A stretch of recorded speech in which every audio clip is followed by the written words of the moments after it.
Hello everyone. Hər kəsə salam. Gəlin bugün sizlərlə zamanların uzlaşması bitmiş zamana aid bir sualın izahına baxaq. Bu sual hədəf kurslarının sınaq imtahanında istifadə olunmuşdu. Baxaq. I'm in Baku since my university studies. Bizim cümləmizdə uşaqlar since var. Bilirik ki, since-in yəni quruluşu belədir ki, since-in əsasən yəni bir tərəfində present perfect, yəni indiki bitmiş zaman, sonra since, digər hissəsində isə nə olur? Keçmiş sadə zaman olur. Yəni since olan cümlə tərkibində olub bitmiş zaman, since-dən sonra isə keçmiş sadə zaman. İndi baxırıq biz variantlara. C-də was verə bilmərik, birinci hissədə lived verə bilmərik, I am living verə bilmərik. İndi bu bizə tərcümə cəhətdən lazımdır. Yəni bizə deyir ki, I have lived in Baku.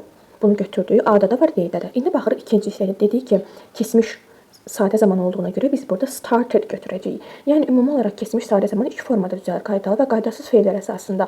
Sadəcə bizim burada feilimiz də qaydalı olduğuna görə onun sonuna ed artırırıq. Olur I have lived in Baku since I started my university studies. Yəni demək istəyir ki, mən universitetə başladığım vaxtdan bəri Bakıda yaşamışam. Yəni o vaxtdan bəri. Olacaq bizim düzgün variantımız D bəndi.